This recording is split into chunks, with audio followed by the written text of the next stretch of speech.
Riding at anchor on Grand Banks of Newfoundland, Louise Reval is waiting for a brood of dories and fishermen to return. We Portuguese have fished here for nearly 5 centuries. Little has changed.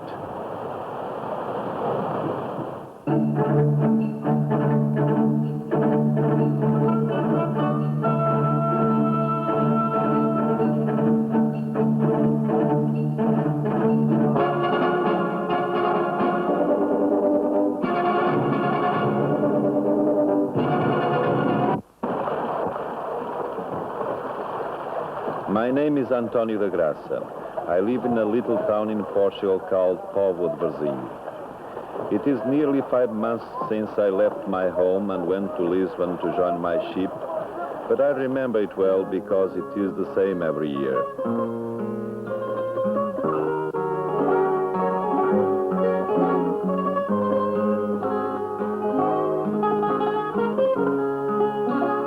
Early in April, all the ships of the fleet prepare to sail. Thousands of fishermen from all over Portugal come to the harbors of Lisbon, Porto, Aveiro, Viana do Castelo and Figueira da Foz. On the day we leave, all the harbors look the same. They are crowded with our families and friends who have come to say goodbye. Boa viagem. They will not see us again for 6 months, or 7, if the fishing is not good.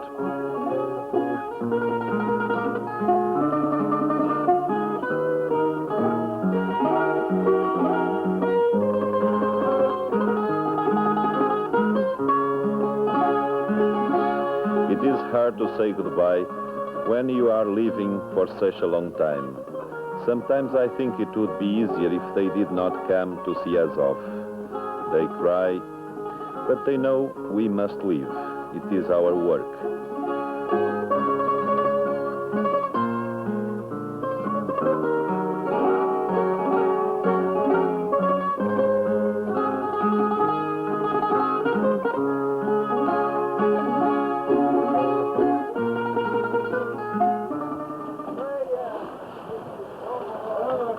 This is my ship, the Vila do Conde. She is 11 years old. We have a good captain and a crew of 23. There are 56 fishermen, and this is our home while we are at sea. When we leave Portugal, all the ships are painted white. The people of Newfoundland call it the White Fleet, and have done so for many years.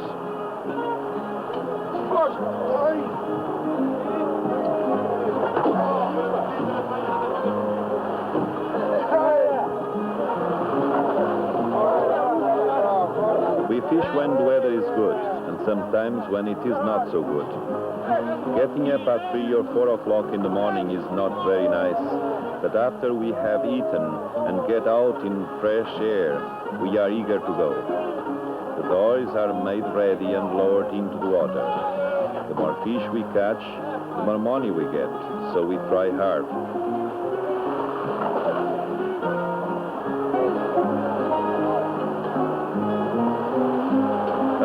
Season, we go many miles away to set our trawls. Sometimes we have to row, but when there is a good breeze, we raise the sail and let the wind do the work for us.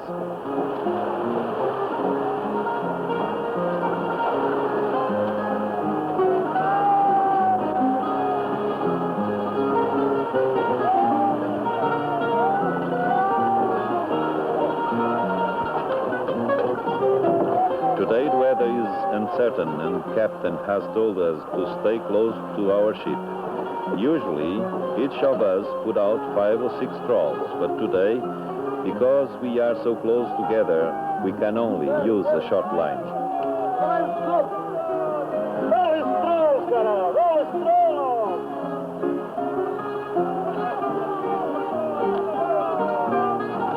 Sometimes our lines get tangled, and then we must try to separate them again. I think we are going to be fishing for a long time today before our dories are full. I don't think that we will be fishing this way for too many more years. The big trawlers catch more fish than we can. and they say the bigger ships catch it more cheaply. But this is our way, and I will do it this way for as long as I can.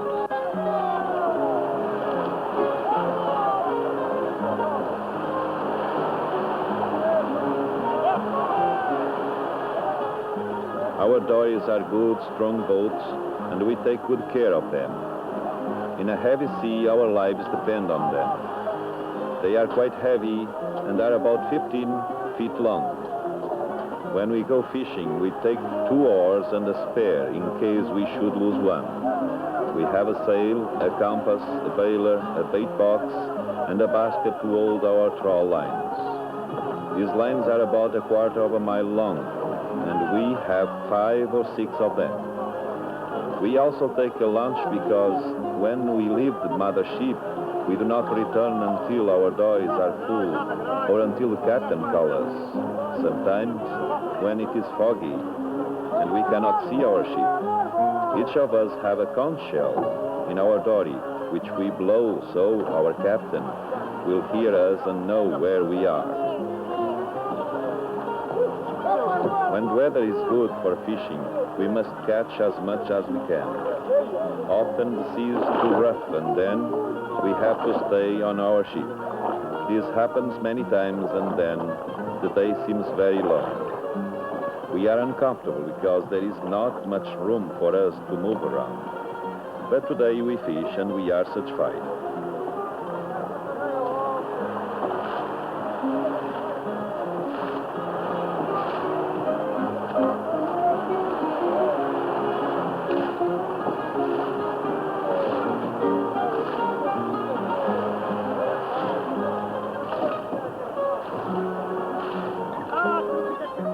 Our captain has much responsibility.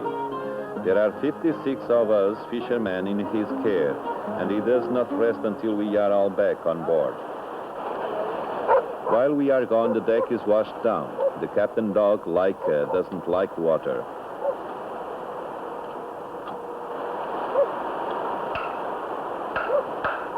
A few spare dories are kept on board in case of damage.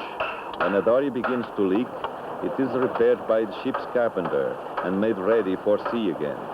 Every fisherman has his own dory and does not like to use any others, so he is anxious that his own be mended and as soon as possible. A fisherman from one of the other ships got lost in the fog last evening. In spite of the fact that he was bailing and rowing all night, he would not throw his fish overboard, and his dory was full when we picked him up this morning. He is waiting now to be picked up by his own ship.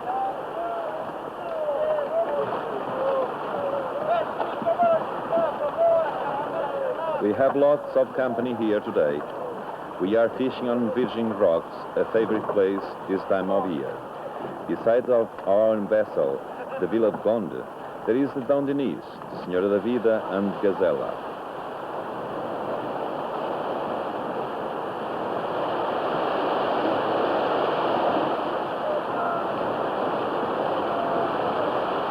Sometimes, when the dories drift too far away from the ship, the captain lifts the anchor and steams closer to us so that we won't have to row too far when it is time to return with our fish.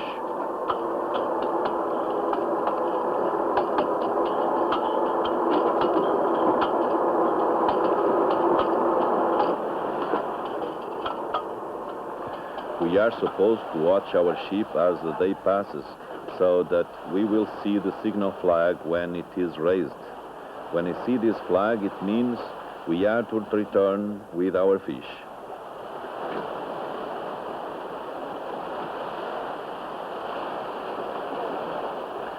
When the doors are filled with cod, the waves wash over the border, and we have to keep bailing to keep them afloat. This fisherman has a good catch.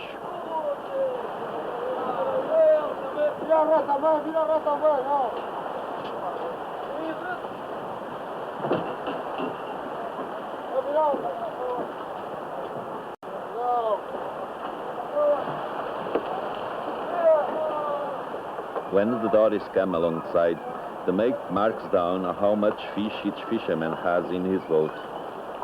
A full dory can hold 10 quintals of cod. We must unload these ourselves into the ship before we can go aboard and get out of our wet clothes. Today the fishing has been slow. I think it will be after dark before many of the dories will return.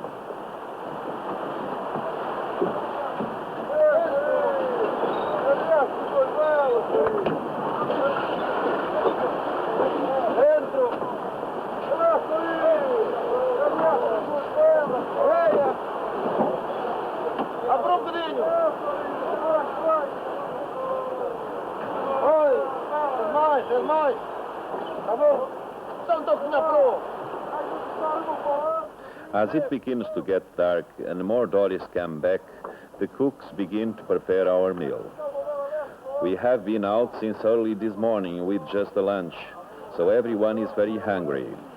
Our cooks are very good, and soon there will be lots to eat. Fresh vegetables, hot soup, meat and fish, and red wine. It takes a lot of food to feed 56 hungry fishermen.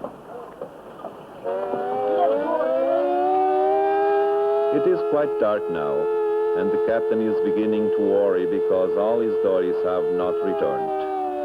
It is 10 o'clock and there is still much to be done. When we hear the siren, we know the captain wants us to come immediately, so I think it won't be too long before everyone is back.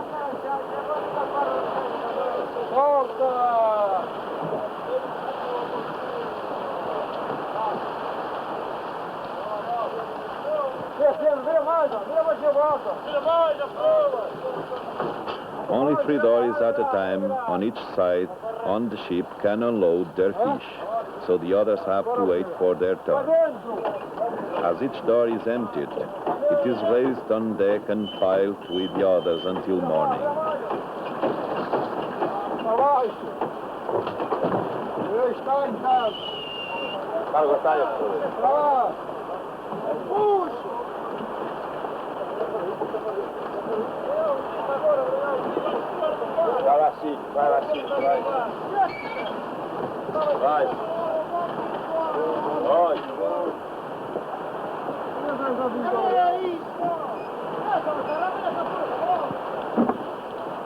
It is very late and we still have to split and clean the fish and salt it down in the hold.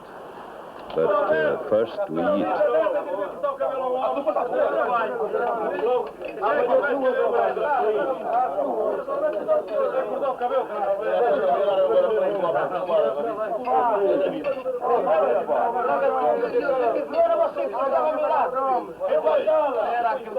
This is a good time of day. Everyone has worked very hard and most of the door is well filled. We talk about the fishing and the weather and our families. And often we talk about our visits to St. John's. This year, the Newfoundland government proclaimed June 17 Portugal Day, and some of our vessels had sailed to St. John's that morning.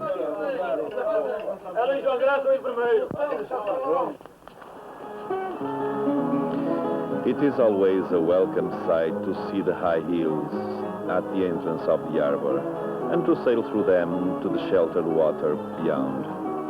Passing the little fishing village at the battery, Luisa Rival sails up the harbor.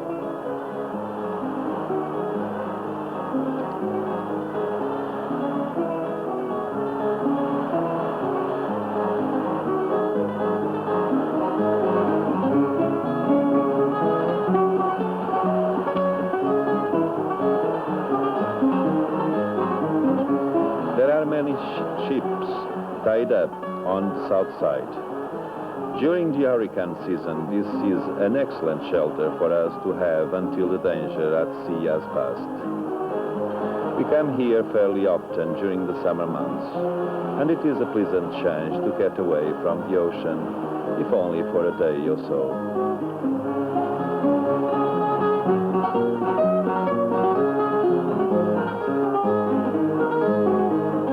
It is good to see all the vessels looking so nice and clean. We have not seen many of them since we left Portugal over 5 months ago.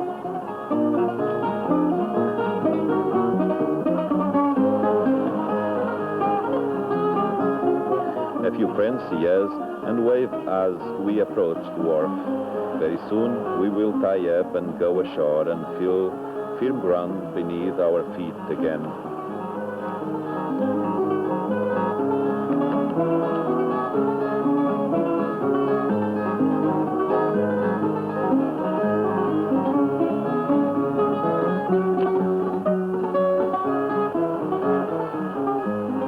At the statue of Gaspar Corte-Real, the Portuguese navigator, situated in front of the Confederation building, many people gathered for the ceremony marking Portugal Day. The Premier of Newfoundland, wearing our Order of Henry the Navigator, escorted Commodore Tavares Almeida to the platform. Our consul in St. John's, Sr. Jaime Ferreira, made a speech. It's for me a matter of great satisfaction to see gathered here today the representatives of the Armed Forces of Canada and Portugal to commemorate Portugal Day in Newfoundland. To the government of Newfoundland, and in particular to the Premier, the Honorable Dr. Smallwood and his cabinet, I wish, in the name of my government, to express our sincere thanks for such initiative, evident proof of the warm friendship that exists between us.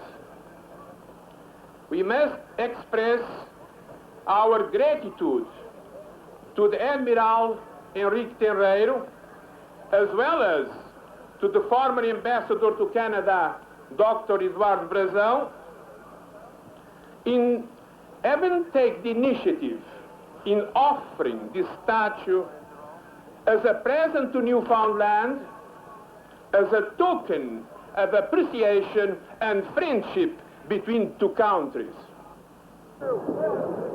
Being St. John's gives us time to do many of the things we cannot do when we are at sea. Many fishermen raise their dory sails to let them dry in the sun. There is not much opportunity to do this when we are fishing, and there is always time to play. Football is a favorite sport with us.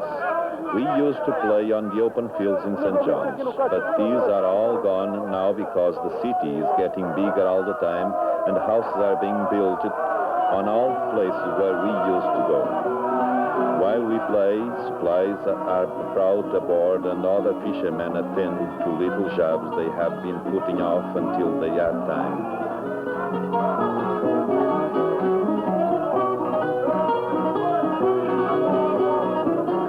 Boats must be made waterproof and many things have to be mended. It is a good opportunity while the ship is at rest to make some jiggers. The lead is melted over a bed of hot coal and then poured into iron molds.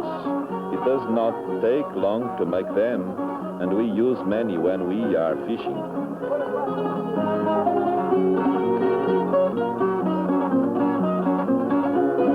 The Julianas is the mother ship of the fleet. She is a hostel, a supply vessel, and has all the facilities of a modern hostel. She will help fishermen of all nationalities when she is at sea. Every fisherman likes to bring something home to his family. When the stores are open, the men leave the ships and walk to Water Street where there are many stores. Some of the shops have people working for them who can speak Portuguese, and they help us when we want to buy something.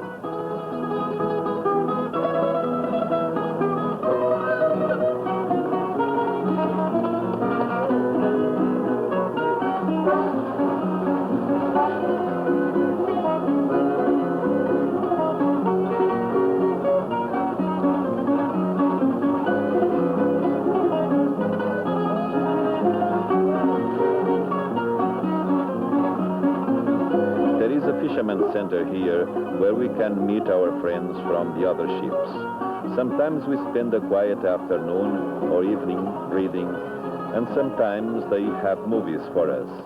But many times we enjoy a good song together.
So much for our meal and our talk of pleasant times. Now we must get back to work. It has been a long day, but we have had many long days since we came. We are used to it.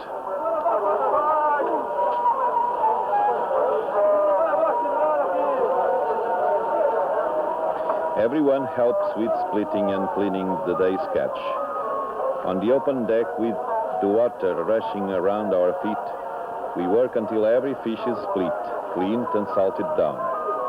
We sing and talk and music is played for us on loudspeakers. It all helps to make the time go faster and work easier.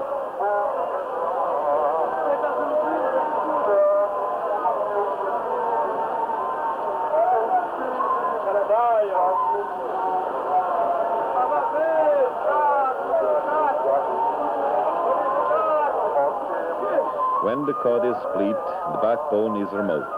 The fish is then washed and drawn down into the hole below.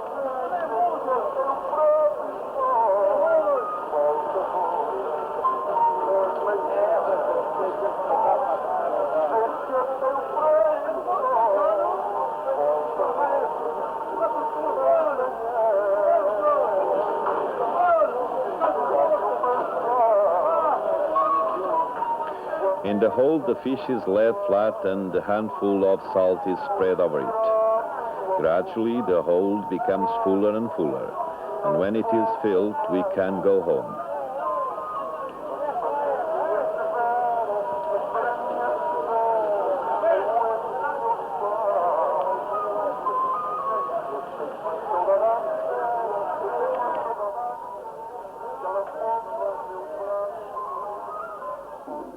The salt water swells and stings the hands, and the trawl ends go deep into the fingers.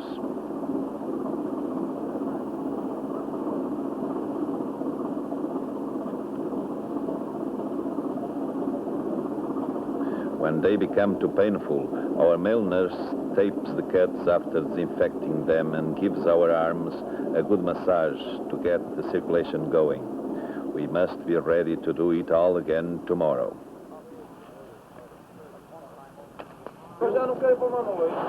Another day begins, bait to be prepared, dories to be loaded, and then we go again. Our ship must be filled, and we have much fish to catch before we leave the fishing grounds.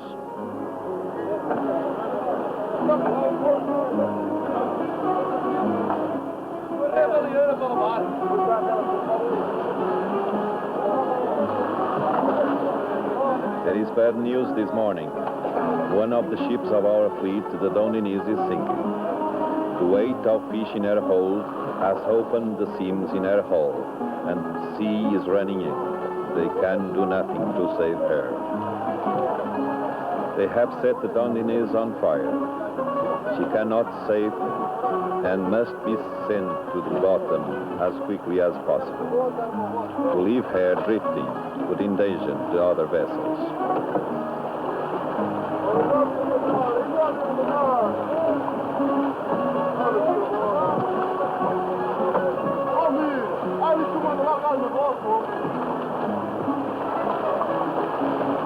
Her crew have taken whatever personal belongings they could and are on their way to the other ships. They will be brought to St. John's and sent home from there. It seems that we are losing many of our vessels this way. Last year, 3 went to the bottom, and the Dondinese is the second ship we have lost this season. There used to be over 50 ships in the White Fleet, and now there are only 34. Each year the number is getting smaller. We do not think too much about these things. We are fishermen. This is our work. This is why we are on Grand Banks of Newfoundland, so far from our home in Portugal.